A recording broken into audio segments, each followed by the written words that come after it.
بسم الله الرحمن الرحيم الحمد لله رب العالمين والصلاة والسلام على نبينا محمد وعلى آله وأصحابه أجمعين أشهد أن لا إله إلا الله وأشهد أن محمدا عبده ورسوله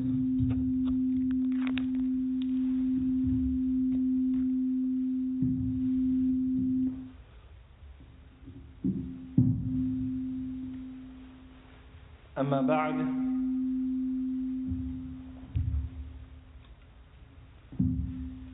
we're continuing our series on the Manzuma Al-Adab Al-Shar'iyya Al-Sughra, the poem, the minor poem of the legislative etiquette.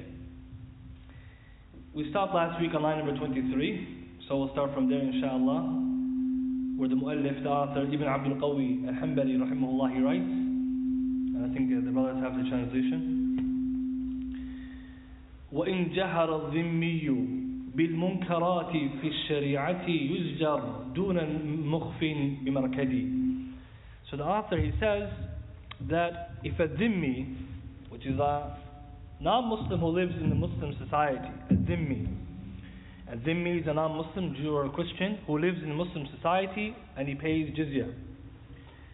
If this person makes apparent some kind of munkar, evil, which is munkar in our sharia,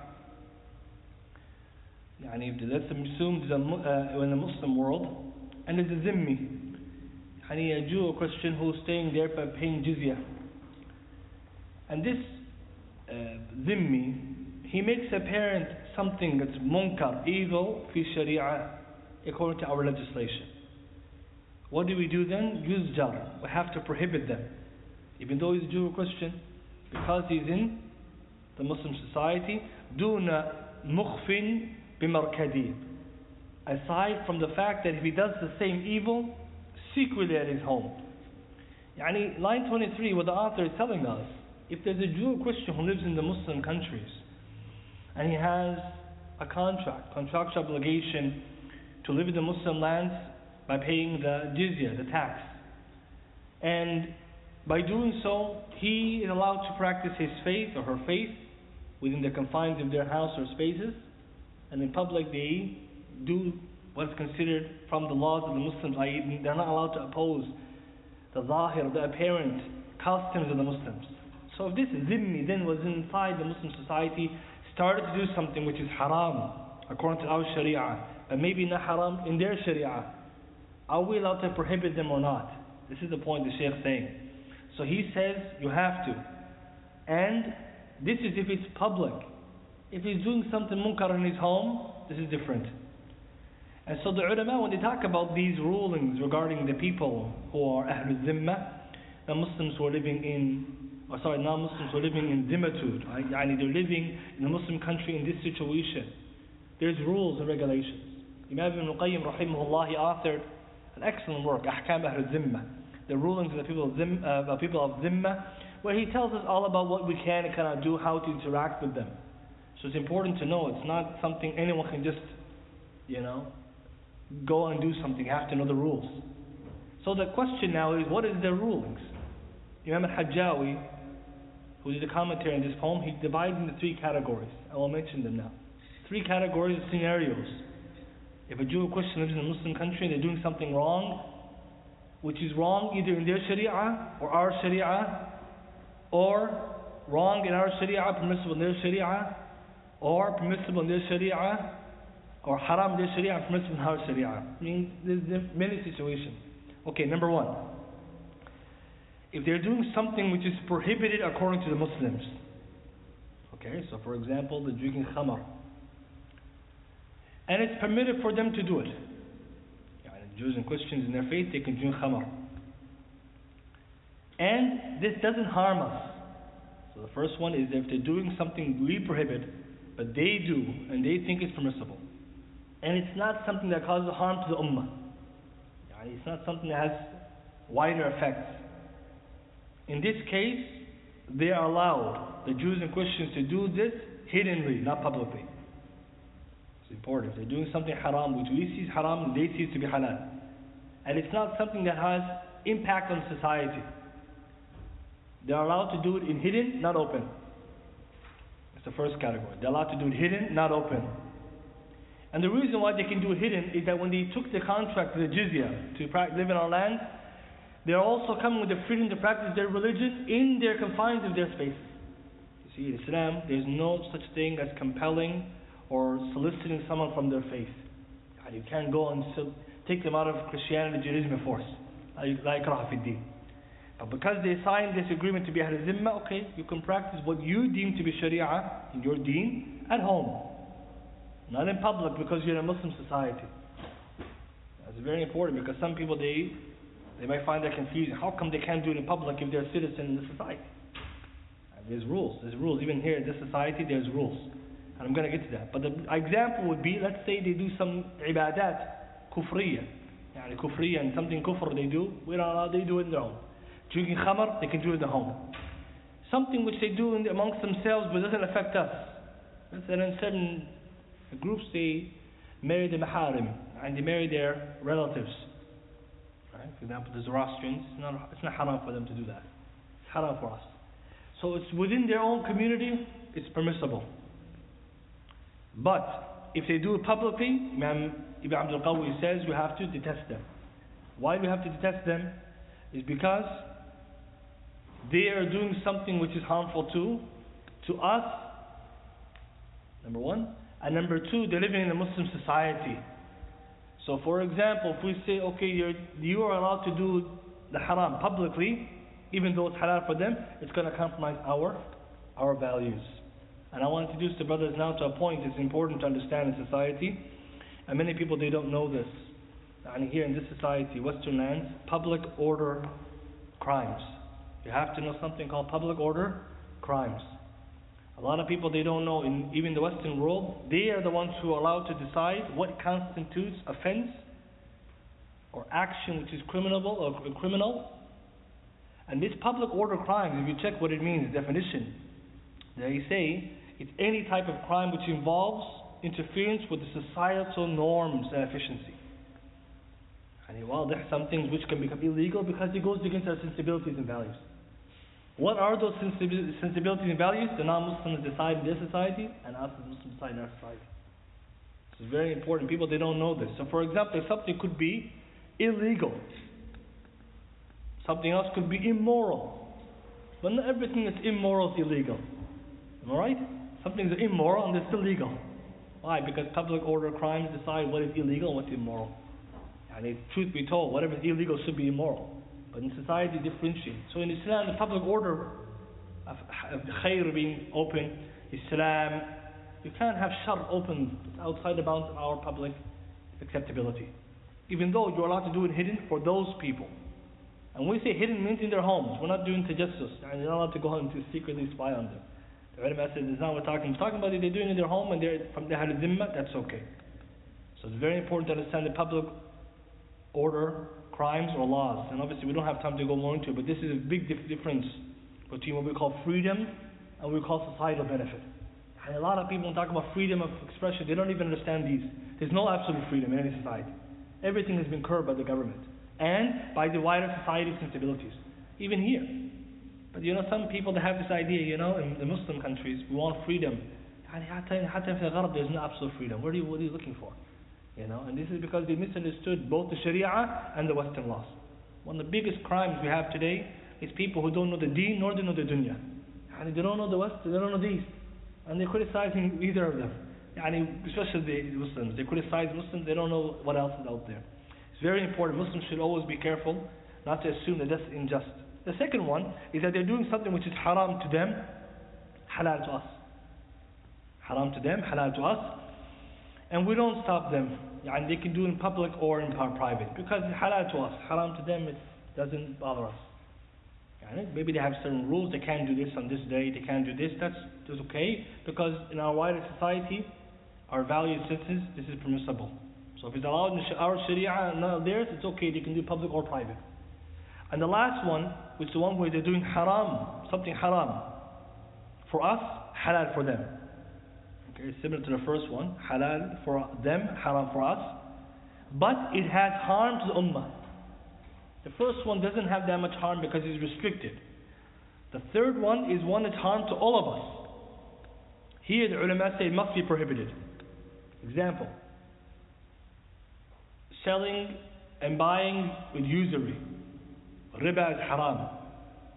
If we were to assume that some of the Ahlul Kitab permitted, we can't say it's halal for them, haram for us. No, the darar is a lot. So it's haram in the aswaq of the Muslimin. You can't do that. So no one can come and say it's the same as the first one. No. This one has to be prohibited, even in private, because it's harming us. You see, the other one, if you do private and public, this one public and private. Riba is going to harm everybody. Another example, and this is an important one.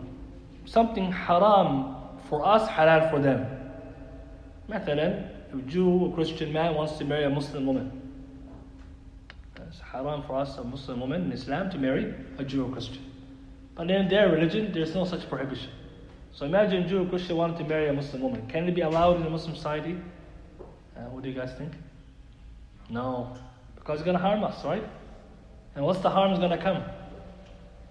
Well, the harm, we're going to have children who are either Jew or Christian or no faith, because studies show that if interfaith religious unions and marriages lead to irreligious people, you mix two faiths together and they get married, usually the children don't have any faith. Right? And if you go with the father who has the head of the household, might go with the Jew or Christian. So Islam says not allowed. And somebody will say, why is that allowed? How come we can marry them, they can't marry us? Anyone has an answer? And some people will say, what is this? How come we can marry their women, they can't marry our women? Anyone has an answer? Yeah? The power dynamic is good, so it has to do with the fact that in our society, in our sharia, the man has the lead. Okay, yeah? Lakum dinukum waliya din. But we're marrying their women. They're going to say, leave our women alone. Huh? It's true, yeah, it's true, because we said if it's the man in our belief, but they're going to say it's still not fair. Why are your men allowed to take our women? Yeah. Is it to do with the lineage following the man? Yeah, that to do. The deen and the lineage follows the man. But even aqlan, if we use aql, one of the great scholars of the past, Shaykh Uthaymin mentions this in one of his kutub, and I found actually the earlier scholar, Imam Al-Baqilani, an Ash'ari scholar, but he's a aqil, who was known for his intellect. One day the questions they asked him this question, and they said, how come your women, your men can marry our woman, but we can't marry your woman? He said, in our faith we believe in your prophet and your prophet before your prophet. Believe in our prophet and you can marry our women. This is very clever. We believe in Isa, Musa, Muhammad sallallahu alaihi wasallam. You don't believe, especially in Nasara, you don't believe in Muhammad sallallahu alaihi wasallam. Believe Muhammad sallallahu alaihi wasallam, then we're all together. And the same, we can see that this point is actually true, that our religion is fairer than theirs in that angle. And everything else the brothers mentioned is also the answer. This is the reasons. But it's important to understand that that point stands true. In Islam, we confirm the religions before us, that which they have haqq, but they don't confirm what's in ours. Even the reason why the Shaykh brought this is just to highlight, because he's as a Muslim scholar and lives in a Muslim society, this is the point. For us living in the West, these rules obviously are not applying particularly here.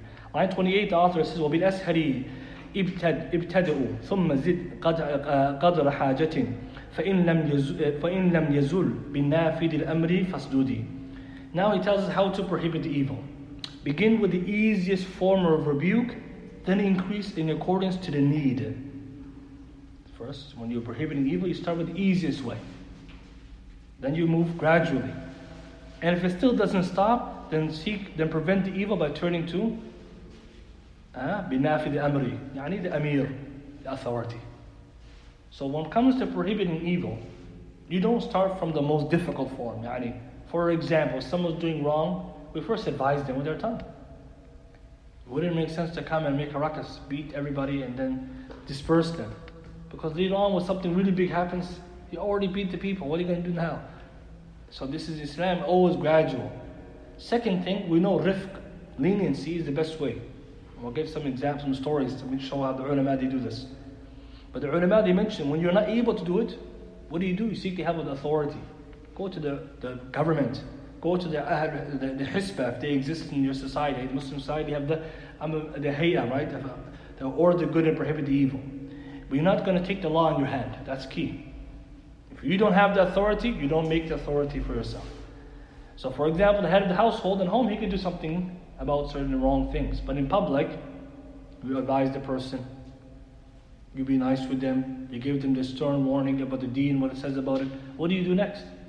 Islam, there's no vigilantism. You don't just go and take it in your hand. Because we mentioned before, the condition, the order, good and prohibit evil, is you have to have authority. And when you lack it, you go to the people of authority. So you call them, the government, to write to them. And even our society here, you can call 311, tell them something bad is happening. It's allowed, and it's actually good. And the ulama, they mentioned that this is the important point, that you go from the most difficult, easiest to difficult. And with that, the scholars often advise, don't be harsh in the way that you prohibit evil. Be lenient. Have hikmah, knowledge, and wisdom. Have sabr. Nowadays you may notice that we lose our cool maybe. But if it was you in that place, you would want someone to behave that way with you. And I will advise everyone to go back to the Sharh Riyadh al-Salihin, Shaykh Ibn Uthaymeen rahimahullah, under the hadith, Man ra'a minkum munkara, falyughayyirhu biyadihi. Go back to that hadith. Arba'in Nawawi, Shaykh Uthaymeen, the Sharh Riyadh al-Salihin. There he mentions fawaid azima. Beautiful, nasaih, so beautiful advice. And it's in English too. If you want the English, here, Sharh Riyadh al-Salihin, English, Dar al-Salam print, volume 2, page 405 to 406 and downwards. There, it's in English. Shaykh talks about how to prohibit the evil and enjoy the good property with wisdom.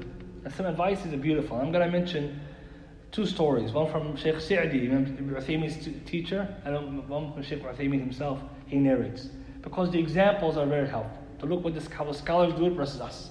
So we said leniency and start with the ashal, the easiest way.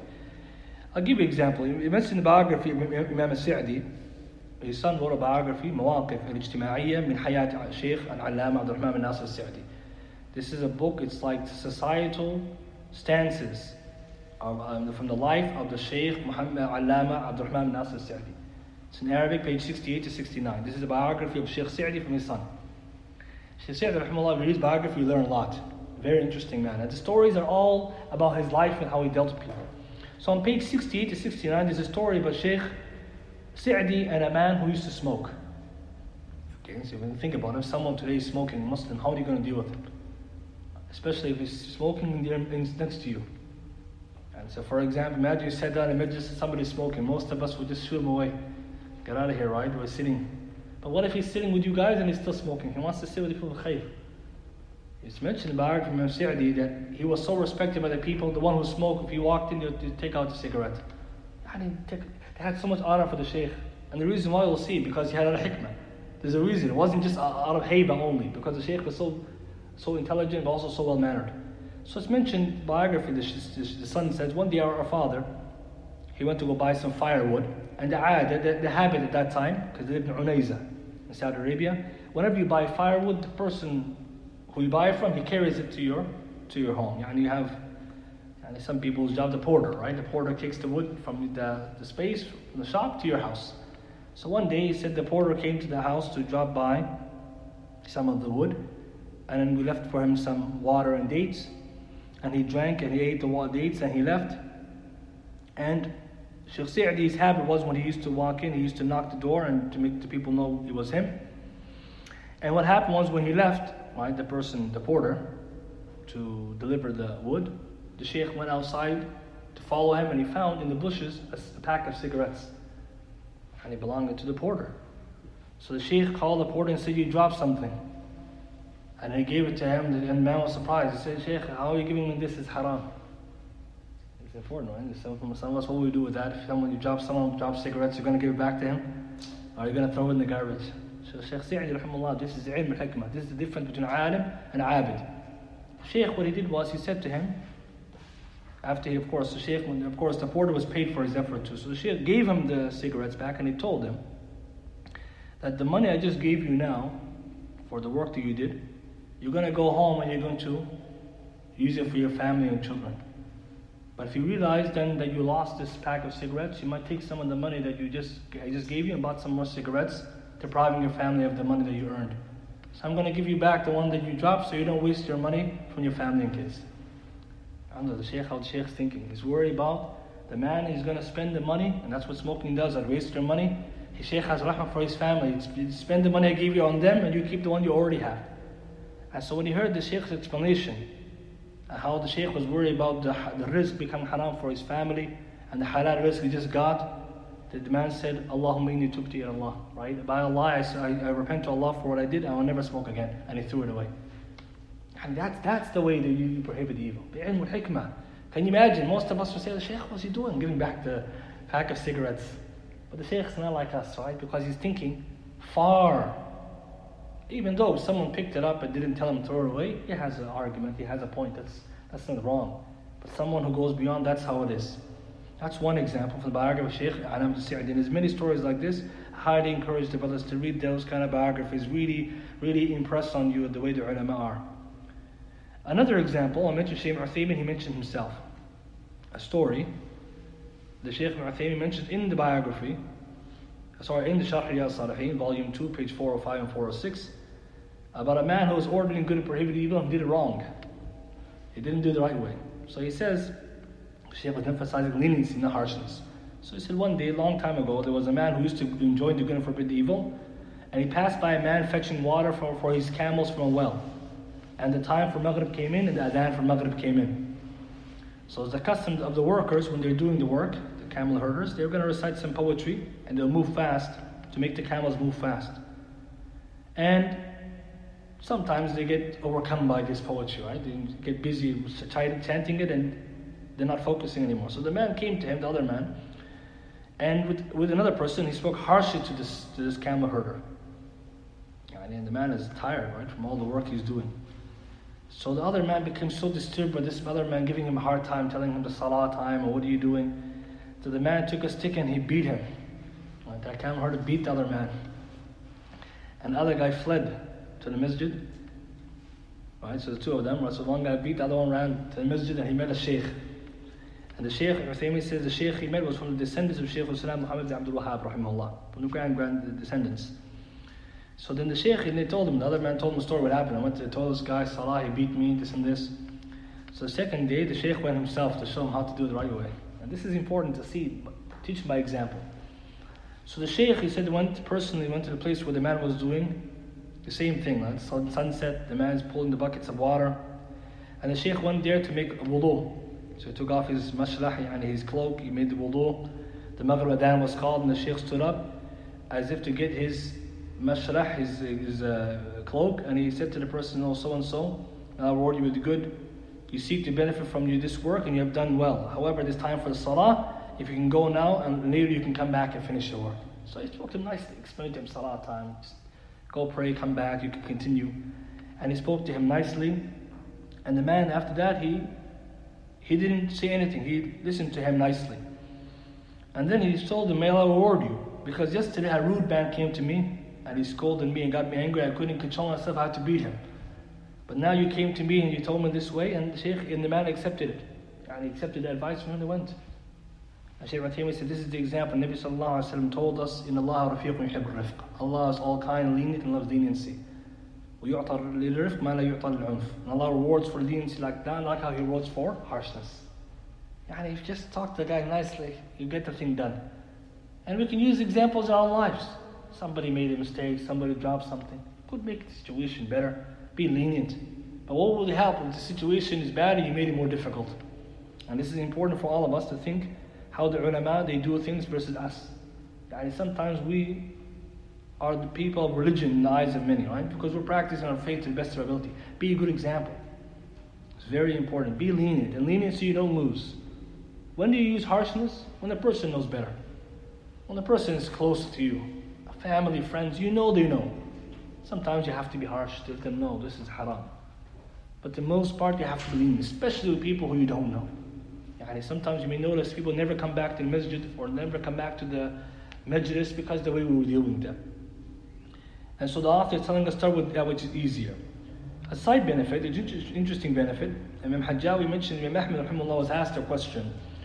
If a man saw another man getting beat in his presence, or cursed and insulted, and the victim then told the other guy who witnessed, let's go to the ruler together and complain about this oppressor. Should he go with him or not? Because now you see somebody doing dhulm, he says, come, you witnessed it. And we're all the time witnessing something. So Imam Ahmed said, if you fear that you yourself are going to be harmed, then you don't have to witness. If you fear. But otherwise, go and support the person who's victim. It's helpful to know that. Sometimes, you saw you were witness to some criminal activity. Now you have to maybe go and report it. But if you know you're going to get in trouble for this too, inshallah, you're not held accountable for that. Because sometimes it happens that the person's victim is a victim for maybe another reason. And then you become now the new victim because you joined this problem you don't even know about. Next line, the author now, he talks about إذا لم يخف في ذلك أمري خيفة إذا كان ذا الإنكار حجم التأكد. That if he doesn't, all that is preceded, if he doesn't feel any account or any type of oppression, tyranny due to it, then prohibiting the evil in this situation is an obligation which is emphasized. So all that we mentioned before, ordering good, prohibiting evil, we said the condition is there's no fear of harm coming to you by either the stick or the sword or your family, and there's also no concern that you will be somehow implicated for something. So then you have to do it. If there's fear of repercussions, we said then it's mustahab only. It's a very big difference. Right? For example, you see something wrong, you have to do something about it, but you have to judge based on the situation. So that's why you're always good to understand your circumstances, not to be hasty. طيب, the author, after those lines, line 26 now. Right, so that was 25 to 23 to 25. 26, now the author moves into other things that you have to prohibit.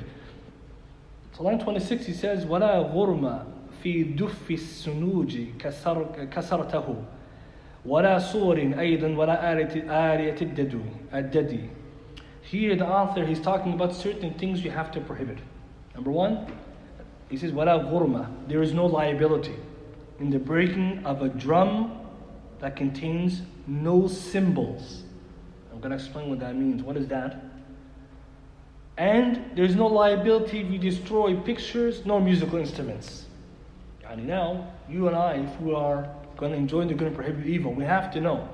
If something's haram, you went and you saw it, and you broke it, disposed of it, provided you have authority, and it's not owned by anybody.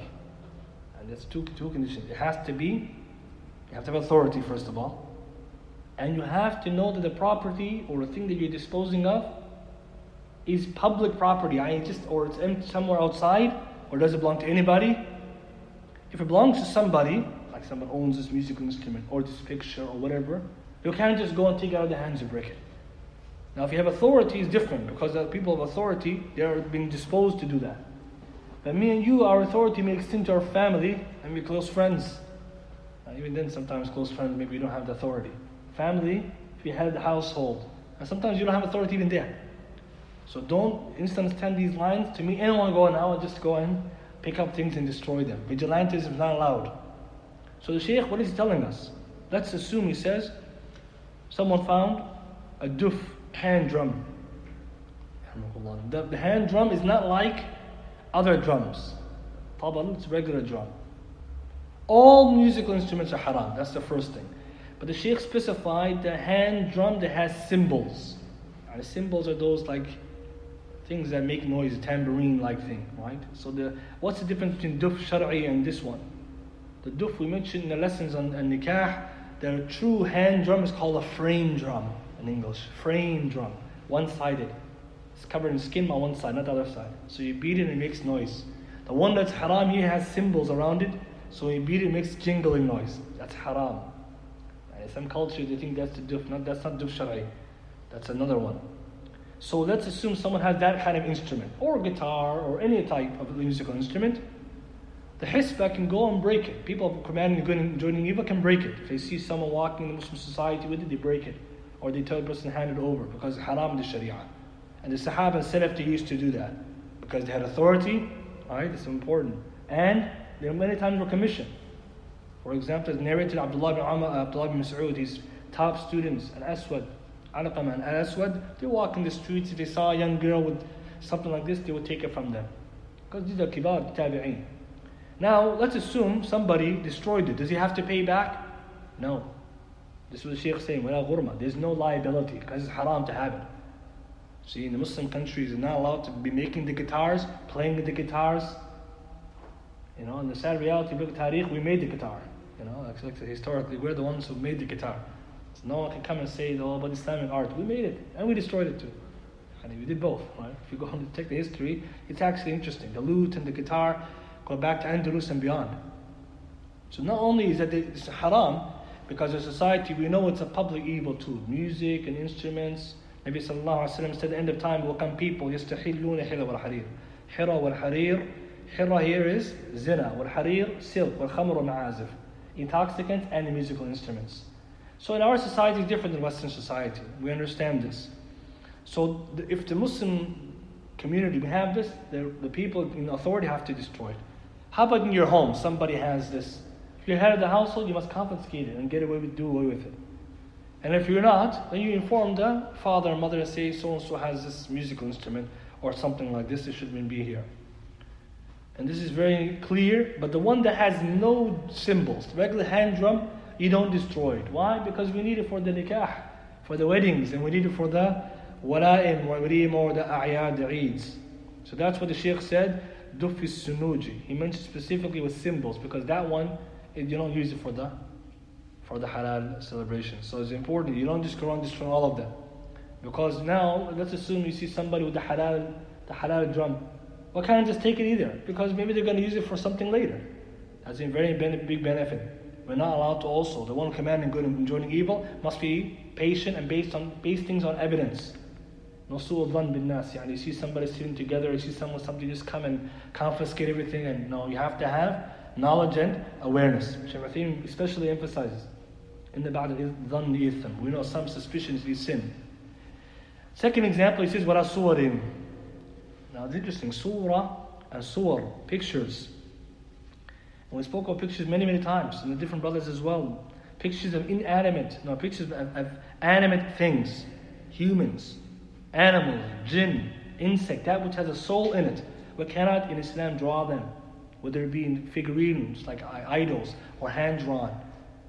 If the head is removed from that particular drawing, then Islamically is no longer a picture. And the reason why Islam prohibits pictures, because we have to know the hikmah. Is because in Islam we have illah and hikmah. Hikmah, we know pictures. They have a strong imprint on the soul. And many people, they question why Islam prohibits these things. The illah or the ilal are many. But the hikmah also. Islam is no idolatry in Islam. Picture making leads to idolatry. Even the 10 Commandments we know that idolatry is prohibited. But in society you might find people have pictures and then they idolize them and worship them. Like the qissa of the people of Nuh. So in Islam, said the dala'i', but also we understand in Islam what pictures are permitted are those which don't have that strong imprint on their soul and lead people over time towards idolatry. And some people always ask why. There's so much why. I'm going to actually explain. But that's one thing you have to pay attention to. Look deeply at society, not just personal benefit. But pictures are necessary for the community, like driver's license and passports. The scholars permitted. If it's the darura, permissible. But if it's not, you don't need, for example, pictures of human beings hanging on your wall or on your cell phone, etc. What benefit can it bring you? In fact, it's going to bring you harm. And today I think we have the most clear of studies. That having pictures of other people or looking at the pictures of other people, it makes you depressed. Lowers your self-esteem. Why do you want these things? But many Muslims, unfortunately, the grasp on them is strong. What if you now see a picture? Can we just destroy it? No, we said before, it has to be public. Or if it's in private, you can't touch it. It means somebody else's pictures, it belongs to them, you must advise them to do away with them because of the Shari'i prohibition. And enough of a reminder for the Muslims who don't know, the malaika, they don't enter the house in which there is dogs or pictures. Ask yourself a key question. The malaika are not in your home. Who are in your home then? Shayateen? And this is a powerful point. Many Muslims, they complain, I don't know what's happening in my home. Sicknesses and worry. Sometimes we have to purify our homes from these things. Ali ibn Abi Talib radiallahu ta'ala anhu was sent by Rasulullah on a mission. And this shows you authority to not pass by any image except to obliterate it or efface it. And not pass by a high grave except to level it. Hadith Sahih Muslim, Hadith 96-9. Now, so the question is, how does pictures making? Idolatry, not adultery. Idolatry. I-D-O-L-T-R-Y. Shirk. So this is important. This is one of the things. And the ilal for the prohibition of pictures are not one, it's multiple. Now, in Islam, if someone owns these pictures, we have to advise them as a Muslim to stop, to delete them, get rid of them, unless it's for necessity.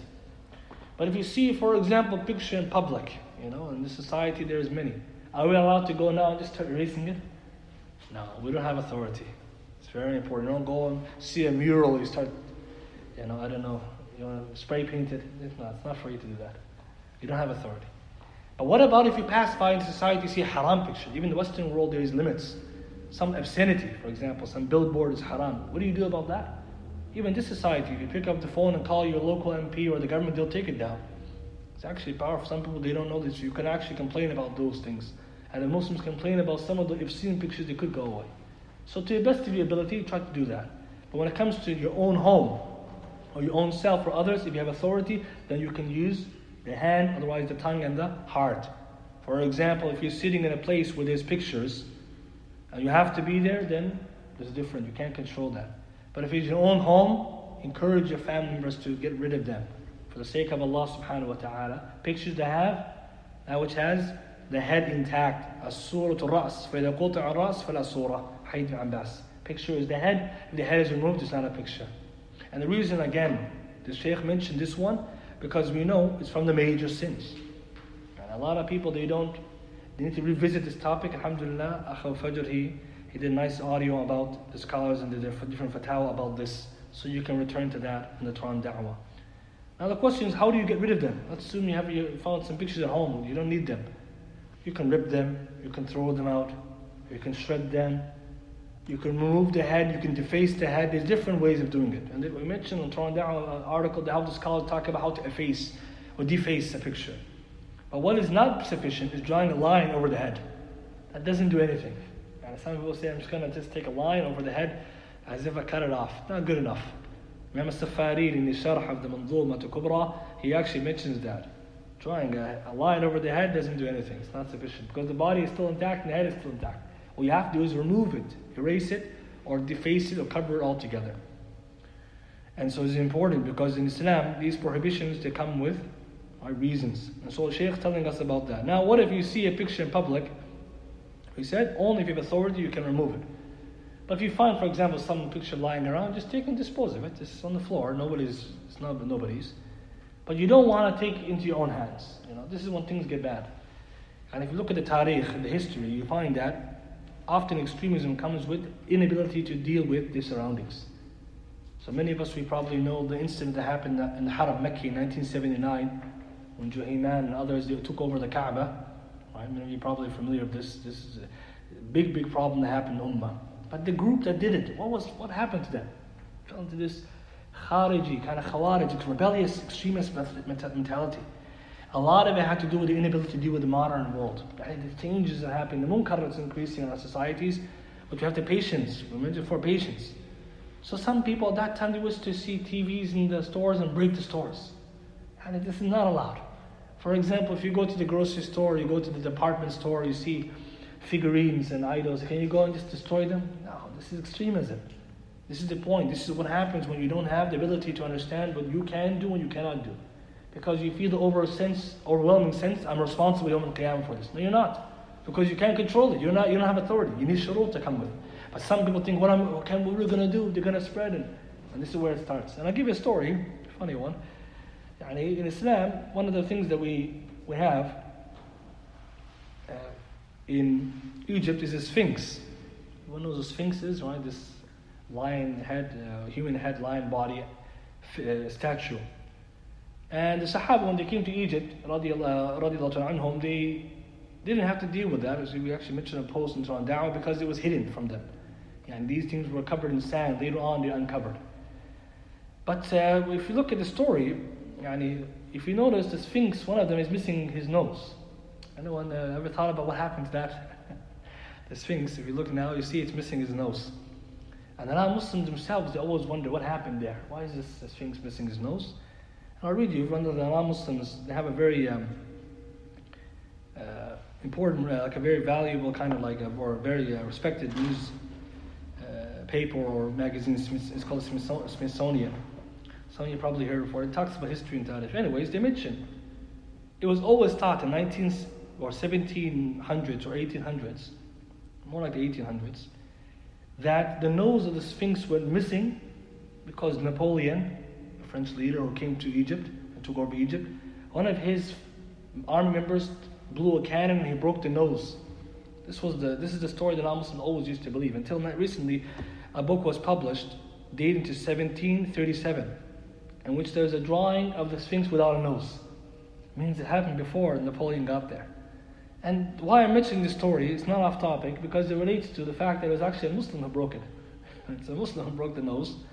Imam al-Maghrizi, the scholar and historian Egyptian, in his Kitab Mu'a'id al-I'tibar, volume 1, page 230, he mentions in the year 708 Hijri, 1378 CE, there was a Sufi man named Sa'im al-Dahr, a man who always fasts. And he realized that people were worshipping, or idealizing these idols and doing things. So he got so fed up with this munkar, he went and he destroyed the nose. And later on it was mentioned he got executed or something for that. This is how the nose went missing. Now someone will say, well, he did something good. What is this idol doing there? But did he have authority? No. It cost him his life. So this shows you this kind of behavior. What do? You take it to the government. And that's why the ulama says the government's responsibility to get rid of any kind of those kind of idols or things that are found from ages ago, provided that there are figurines that are statues. You can't have them in Islam. But you don't do this. So I found that to be funny because, and of course there's debate if this actually happened, but historically Ibn Qurazi, he's a reliable historian, he mentioned this. And so we see this is not what you want to do. Don't do that. And the same thing happens here. If you see something, you're unable, or you feel you're going to create a bigger corruption, munkar, that's bigger than that. What do? You don't do it. You go and you seek someone who can help. That's very important, because sometimes I'm going to try to prohibit the evil, you make a bigger evil. The author then, he mentioned other examples of things that you can destroy without liability. Again, provided you have authority, and this is something which is dangerous. He says, line 27, وآلة التنجيم والسحر ونحوه وكتب الحوت هذه وأشباهه اقتدي. He says, and there's no liability in destroying books of astrology, magic and the likes, and books which contain such material and whatever resembles a falsehood. Islam, haram, we know, it's kufr, magic, and when we say magic, we're talking sihr, which is black magic in our words. Because magic we know is different types. Magic, we're talking sihr, which is haqiqi, it has a reality. Right? At the same time, it includes that which is takhiri, illusionary. Black magic is what we call today, that's the magic. It's real, it's haram, it's kufr. To learn, especially if it includes the help and the use of shayateen, and haram to practice. Surah Al-Baqarah, ayah 102, Allah calls them, and those do it disbelievers. And for those who study Nawaqid Islam, go back there and read how the ulama say about magic. So now somebody in the Muslim society, we don't have in Muslim society palm readers, astrologists, not astronomers. Difference. Astrology is the one who studies stars to find out the future. Astronomy studies the constellation just for knowledge and navigation. Those books, magic books, haram in Islam. And today, we have to be honest, these books are popular, even amongst non-Muslims. You can buy them in a store, books of magic, and you can read them and people study them. And so as Muslims, we don't buy those books. And we don't read those books. And if somebody were trying to study these things, it's very, very dangerous. So black magic is the magic which includes the help of the shayateen, and one can only become a magician by sacrificing something or submitting himself to shayateen bi kufr. As for white magic or sleight of hand, the tricks you do, people do coin behind your ear or whatever it is, pull your thumb, it's haram, but it's not kufr. Alright, no Muslims should be pulling people's thumbs and joking. It's not funny. Why are you trying to trick your brother? But people, they do this. So these are not kufr, but still wrong. The kufr that we're talking about, those books. And the Shaykh said, kutub, any book that has that or other things like it, like books of bid'ah, books of kufr. In a Muslim society, like Western society, the government is responsible for the censorship of certain material. So books, for example, that carry extremism, or it's not allowed. Books that have an innovation, which is or magic or these things, incantations, haram. And so who can destroy these books? Person of authority, the government. And if you know about it, you inform. And I'll give you now a story, because it's always good to have these examples. Shaykh al-Islam Ibn Taymiyyah rahimahullah. And we mentioned his biography before, and I'll mention now qissa that happened. Because Ibn Taymiyyah, he had a big part in ordering good and prohibiting evil. Sometimes he used to get in trouble for it, but because the Shaykh wasn't afraid of the consequences, mustahab, right? We said someone knows if he's going to get him in trouble, but Shaykh al-Islam, he was standing for Islam, and always he would do what he could. So an example is mentioned. There was a man in the past named Ali bin Hussein al-Jabi. He's a Muslim khatib, but he also used to collect books of magic. Allah musta'an. And the magic at that time is not the magic many of us are thinking of. It's alchemy. Everyone knows alchemy, right? We hear about alchemy. Alchemy is not chemistry. Some Muslims hear that, alchemy is a pseudoscience. It's not Islamic alchemy. It's haram actually. Scholars prohibit alchemy. Alchemy is when you take potions to change gold from rocks to gold. Or you use these potions to take, fool's gold.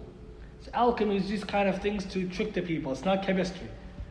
So some people, they hear about alchemy and they translate it as chemistry. No, the scholars differentiated. Chemistry later developed as principal science, Islamic permissible. So don't try to use your hatred for chemistry as a prohibition of alchemy. Some of our students say, isn't chemistry haram? No, alchemy is haram. Chemistry you just study. And the point is, what did Shaykh al-Islam talk about that time? People were doing alchemy. It's nur' min al-sihr. In the sense that they wouldn't use shayateen, but they would use potions and things to trick you.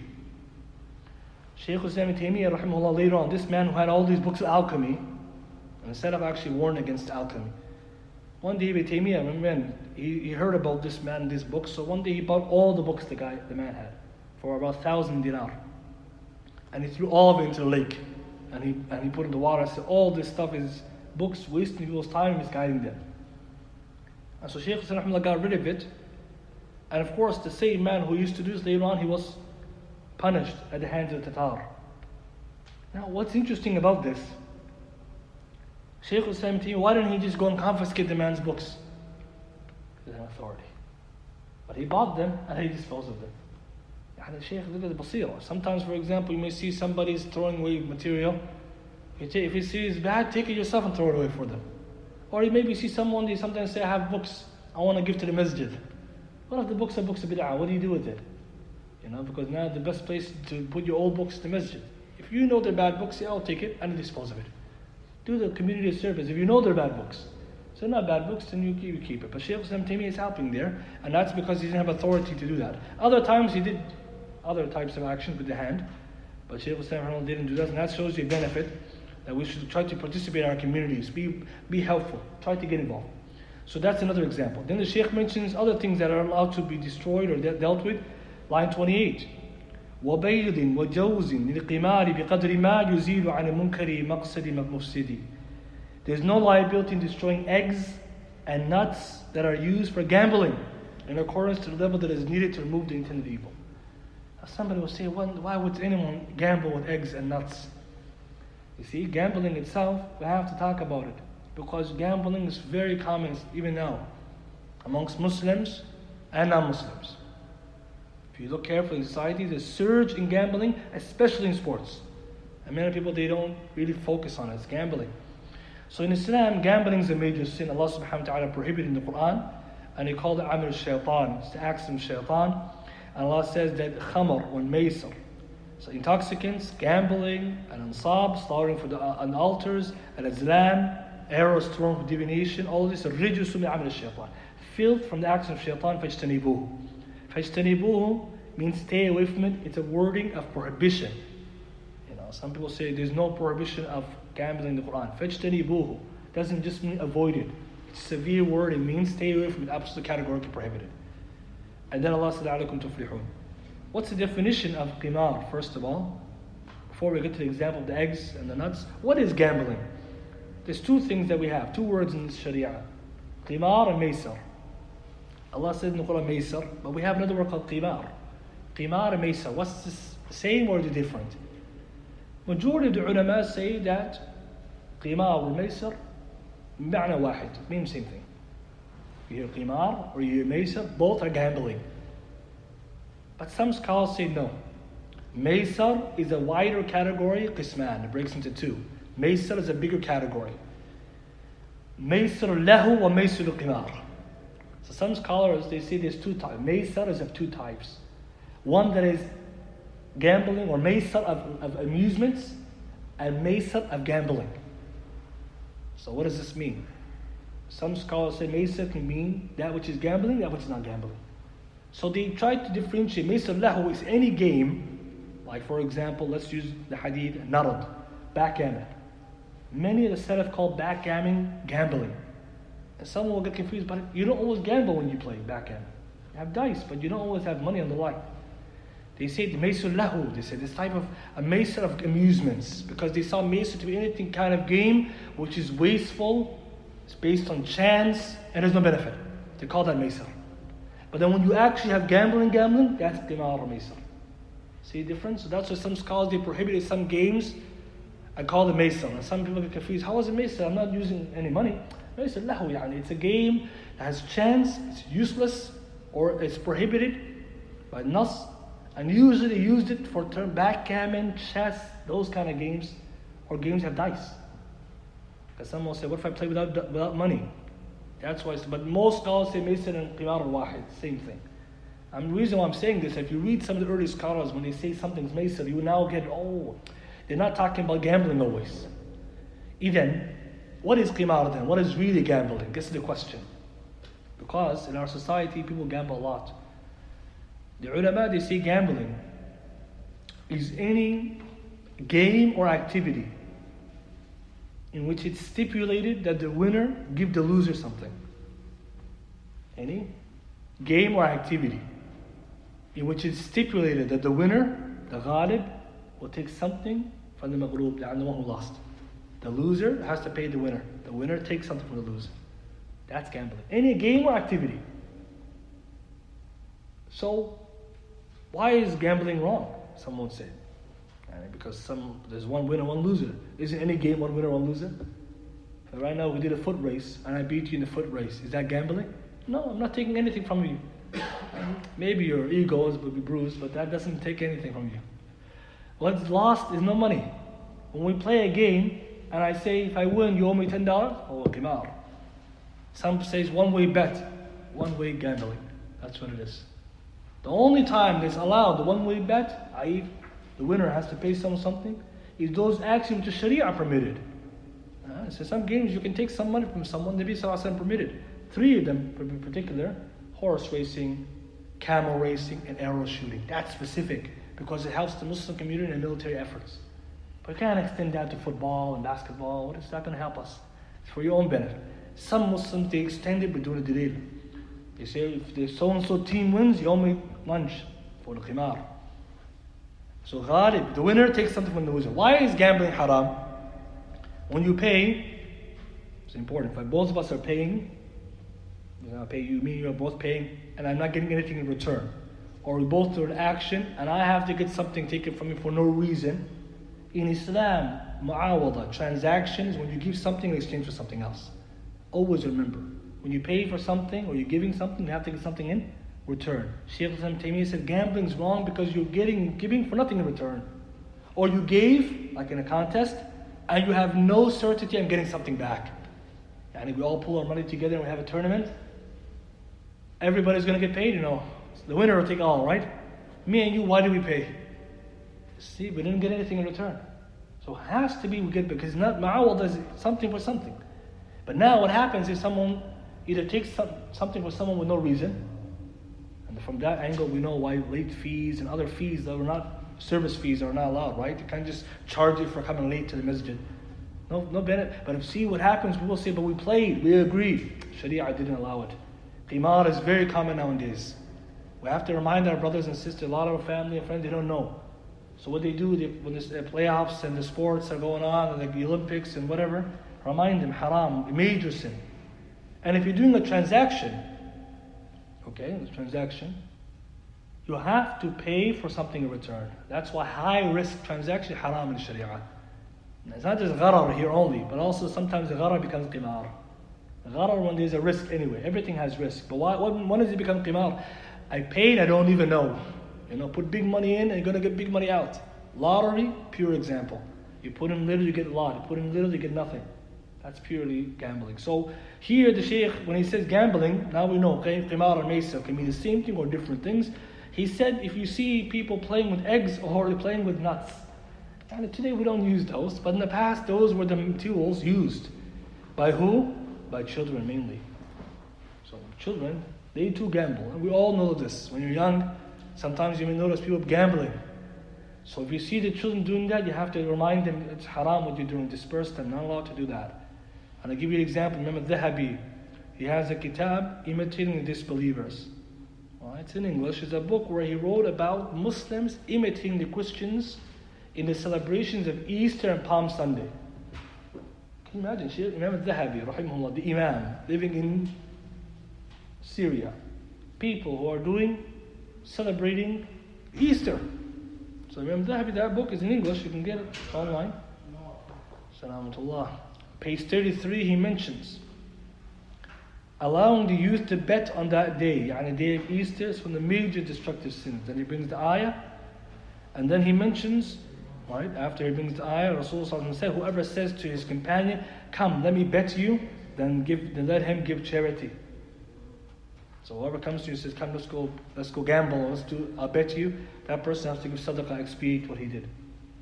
And then the Shaykh mentions, from the things that should be prohibited, is the gambling, and he mentioned things like dice, eggs, or other games. So that time was the eggs and dice. Today, we use dice. Yes. Question? What about trading stocks, forex? Is it haram? Trading stocks is halal in Islam with conditions. As for forex, it's a big discussion. A lot of issues with the forex trading. Right? A lot of issues. Yeah, so maybe another time, because we're gonna have to give a different lecture, because it's a very big one. And the scholars, they have concerns, and many of them prohibited because of those concerns, which doesn't mean that it's not impossible if it's free of those, but inshallah another time we can talk about it, what the ulama they said. And so here we take the example, the Shaykh said eggs and nuts, because that's what the kids use. And there's one narration, Muhammad ibn Sirin, it might have some weakness in it, but it's there to show you that it's possible. It used to happen on Yawm al-Eid, the kids would gamble. And when you give them Eid, they don't just take it in their pocket. Kids are going to go on some of them, they're gambling. So even a parent should be wise. And the youth, you have to advise them, gambling is haram. And sometimes you think everyone knows, but a lot of people don't know. Now you have virtual gambling. And we have video games where you gamble with fake money. What are these new things? And each of them has a ruling, which the scholars they speak about. So be wary of these things, especially if you see them. Now what if someone finds dice no one doesn't belong to anyone, throw it away. If it's in your house, you tell the person who owns it, it's haram. Explain to them. Because now a lot of people need explanation. You can't just throw it away. And what happened? They'll buy another one. Tell them why in Islam we don't have these things.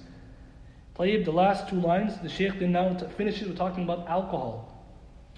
وَلَا شَقِّ الزَّقِّ الْخَمْرِ أَوْ كَسْرِ دَنِّهِ إِذَا عَجِزَ الْإِنْكَارُ دُونَ التَّقَدُّدِ.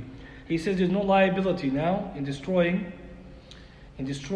barrels and vessels of intoxicants if the person is unable to prohibit the evil without breaking them. Again, we're talking about the person has authority, and this mostly applies to Muslim countries. In our Muslim country, we don't have authority and we can't go around destroying people's property.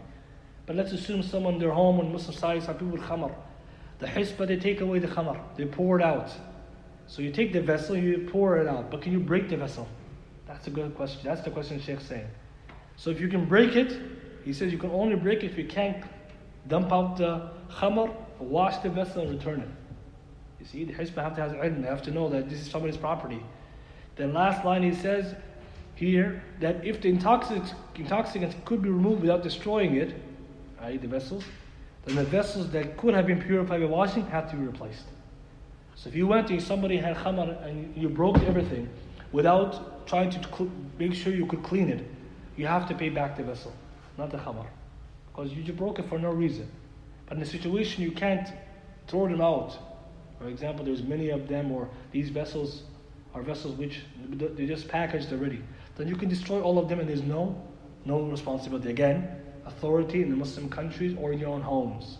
Nowadays, we notice, even when it comes to other people's property, liability the Sheikh's talking about. Because in Usul al-Fiqh and Qawa'id al-Fiqh, we know if you break someone's property, you're liable. But when it's haram property, this is the only exception. So no one should misunderstand today's lesson and say, is it liable for other people's goods? Yes, except for when it's haram. This is when the exceptions they come. So as a Muslim, if you're engaging in these activities of ordering good and prohibiting evil, you have to have knowledge, wisdom, patience, all the conditions, and you must also be someone who's aware. But as I mentioned, many stories today, look at these stories as examples for your own life.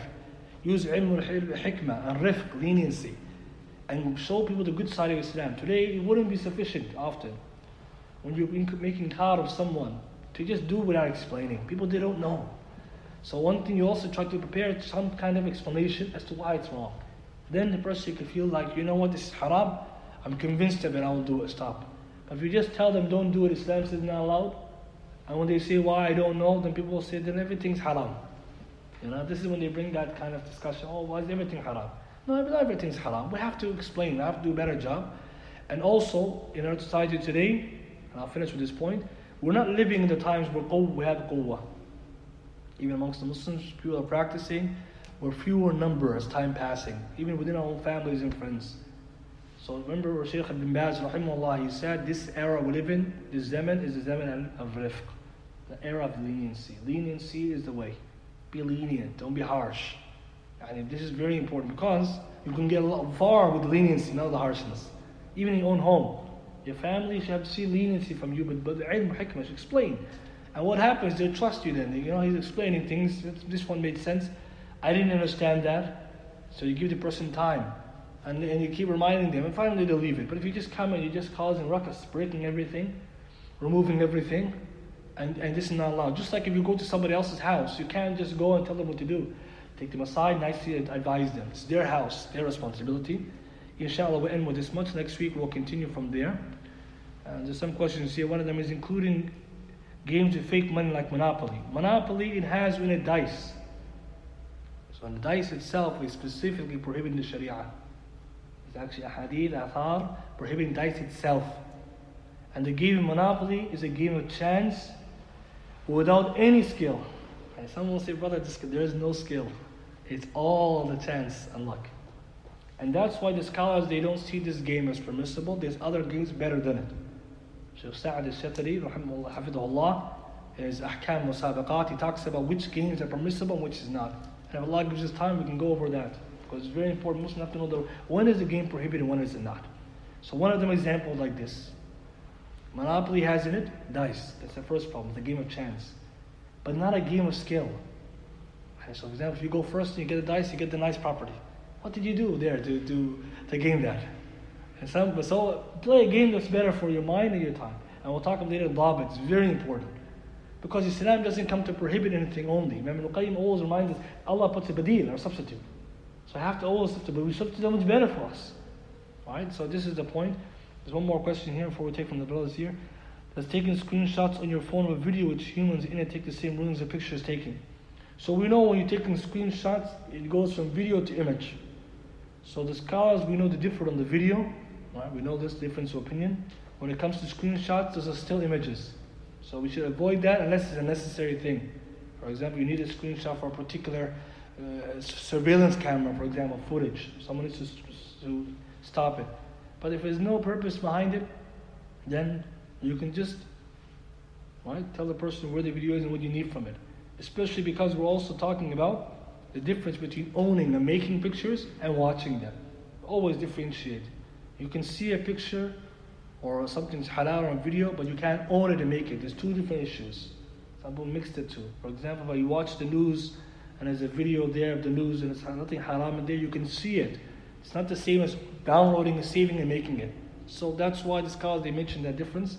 So in this situation, if someone needs that for something bigger, then they have to investigate.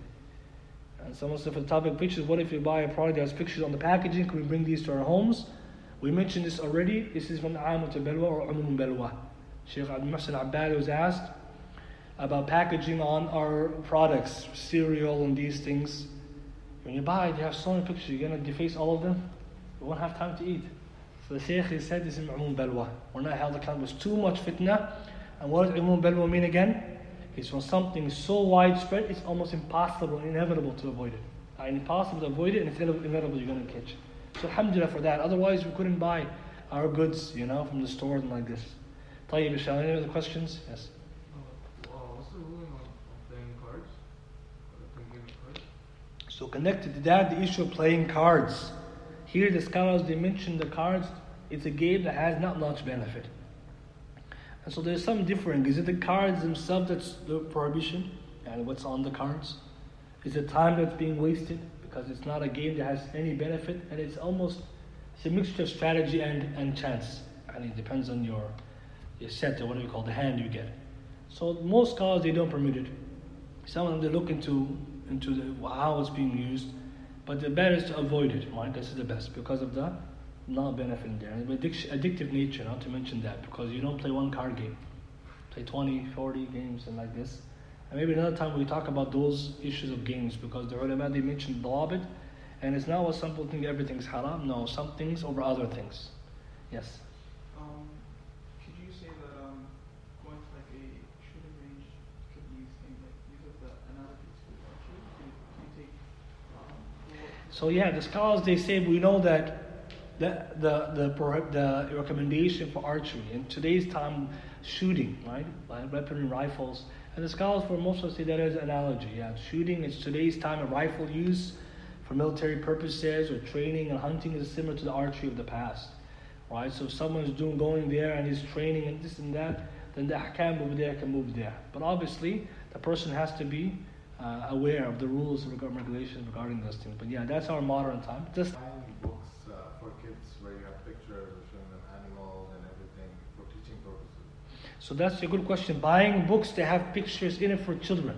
I believe in Al-Mardaawi we mentioned, the Shaykh Al-Albani and other scholars, they reviewed that for children the exception is made. Just like their dolls, you're allowed to buy them, toys. Again, there's a difference about those are extremely realistic and those are more like rag dolls. But when it comes to teaching material, many scholars exempted and permitted it because they said this is for children and the general laxity in the Sharia for the children's picture use when needed versus that which is not needed. And so generally they said it's permitted, but when they get older, again adults or more, you don't need it, you should stay away from it. So there is, you can find those fatwas. And that's very important to specify to the children, just like certain things can be permissible for kids, have games and whatever, and not for the adults. Follow up on that. So now you have this book with pictures, but you close it and keep it at home. Do the malaika enter? So that's the thing. If it's accepted by the Sharia, then inshallah it's permissible. The ruling for the prohibition of the pictures, angels coming into a place with pictures, when the pictures are not allowed. So for example, say, but what about my money? That's a good question. All of us have money, paper money in your home, in your wallet. So the scholars say, generally speaking, those pictures except which are exempted for a greater purpose, we cannot see that prohibition reaches there. For example, Aisha, she had the horse with the wings in her house. Nabi Sallallahu Alaihi Wasallam saw it and he affirmed it. And we can't believe that Rasulullah Sallallahu Alaihi Wasallam allowed that, and he's the one who was upset the day that Jibreel didn't come when the little puppy was in his house. Sahih Muslim, one day Rasulullah Sallallahu Alaihi Wasallam, Jibreel didn't come, and he has an appointed meeting because there was a small puppy who came to his house without his noticing. Rasulullah was upset, how come Jibreel didn't come? Then he told him to remove it. So it's Rasulullah was just concerned, he wouldn't believe that. So they say that these kind of things are ma'dhoon, kind of permitted, right? So it's different when you have those kind of verdicts and permissibility versus no, right? So like I mentioned for an example, somebody was in today's time, like I said, some things Allah subhanahu wa ta'ala exempted for us, then it's allowed. And therefore the ruling would not be the same, again the prohibition, because that's exempted. Just like driver license, passports, etc. In the past, for example, some of the scholars spoke about having paper money or coins with images and praying salah. Some ulama said the salah won't be accepted. If you pray salah and have coins with images on it. So some people probably think, subhanAllah, ulama salat asr. No, inshallah, you're not held accountable for that. It's beyond us, what the ulama said. Now, again, the punishment of the one who made it. So those kind of things, if you have no scholars says you have to remove those. So inshallah, if the Sharia permitted it, then whatever beyond that comes. Any other questions? Yes.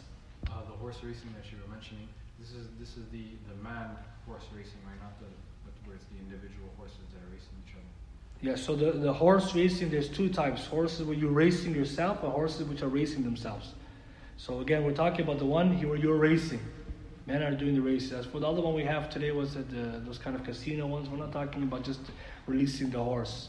We're talking about the horse where people are riding it for skill, right? And so they're racing one another, like foot racing, other things. Other question, yes. Regarding picture taking, regarding emojis of that which is not anime, for example, a bicycle which has a face, is it also considered? So emojis, we mentioned the scholars, they have some views, different views, some permitted, some didn't, over the discussion of what is image and what isn't. So some of them, they said that it's prohibited because it's still a face, or if it has the head. Others said no, it's just a part of a head, not a face, it's a head but not a body. Others, they said that it's allowed to be used in a local setting between family. Shaykh Sulaymaan Ruhaili, I believe he has that fatwa, and others. So obviously if you don't need to use it, and this is the key thing nowadays, we have to check ourselves, well, do we need to use emojis for everything? Right? We have language sometimes. And I feel this is one of the biggest problems we have, is that we just use them because, it's a new language, Allah musta'an. So I believe avoiding that which is doubtful is the safest. Yes? Joining a league or a competition where you don't need to pay entry fees, but there's a prize money. So that's a good one. Now if we participate in a contest, nobody is paying when the prize is being given, the question is who's giving the prize. If it's coming from the organizers who are not participating, it's permissible. Let's say a sponsor said, we're running this program, we're paying the prize, it's permissible because no one's losing and winning anything. We're having fun. The prize is that jawaiz is fine. It's different. That's different than we're all paying for the prize.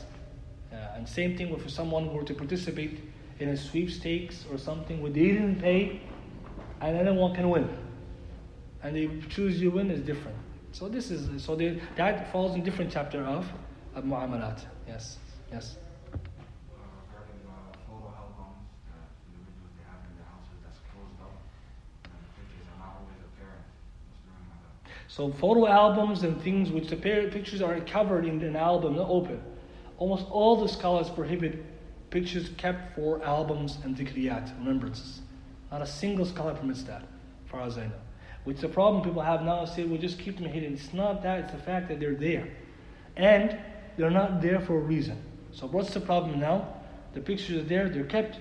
And then the people are saying, we want to remember our forefathers and stuff. We have their memory in our minds, inshallah. Make dua for them. And also you don't want to deprive your home of the angels coming. Especially if this kind of picture is the one that scholars say is prohibited. Even if it's covered. Because the practice of Rasulullah was, pictures were not exempted, which are not exempted. What was the Prophet's character, his practice? He would rip them. He would get rid of them. And this is how we should be, especially because we know the importance of our houses, of the angels and their company, and more importantly, we have to think the Deen is teaching us to stop those things. This is very, very important. Any other questions? Yes. Follow up on that. Emojis, some people say that if it's an emoji of something that has a face, but the thing it's on is not an anime thing, like a bicycle, then it's not considered. Yeah, some argue if it's based upon something other than what it is. But the question is, a surah, we said, is the ra's. And in some picture hadith also mentioned then that from there the scholars said that if a picture is just that which is the head, even if it's a face, which is a head, or it's the facial features are present. Because some say if the head with no facial features, like Shaykh Mu'taim and others, so you can see there's some gray area. And so the best thing, obviously, if someone can avoid it, it's safer. But those, you can see the two opinions, I believe it's on the website, or the Shaykh Mashayikh talk about. So you try to use your better judgment. One question says, for marriage purposes, that people exchange pictures to see how a person looks, especially in long distance country, what can be done? In Islam, this is not allowed. Because these pictures which are being exchanged for marriage purposes, they don't land in the hands of the people only, firstly. And secondly, they don't give the full image of the person anyways. Everything now is Facetune and Auto-Tune and all these other ones they do for Photoshop. It's not even the person. And so what's happening today? This is kind of a deception. And on top of that, the means to seeing someone is not just to go and do this haram. Only time is necessity. It's not a necessity. So what they should do is they go meet one another, like travel, or have someone go and see them for you. We mentioned that in America, what the ways to go around about it. But to exchange the pictures, often the pictures land in someone else's hand, and they get to see that, and it's not allowed. And on top of that, these are not the correct ways to get to know someone. It's very important that we don't open that door. Scholars, they always warn against it. Yes?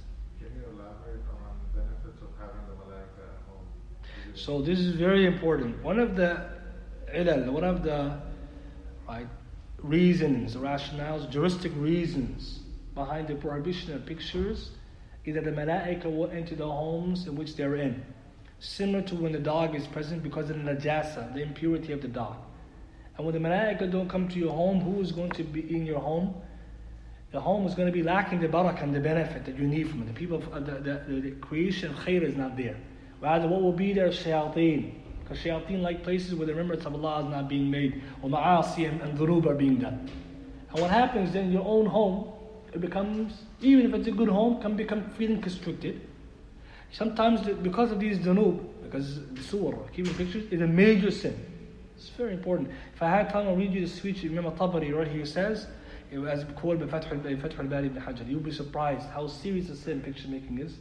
You could say that very few sins equivalent to the warning. But what people do is they think it's lightly. What's the problem?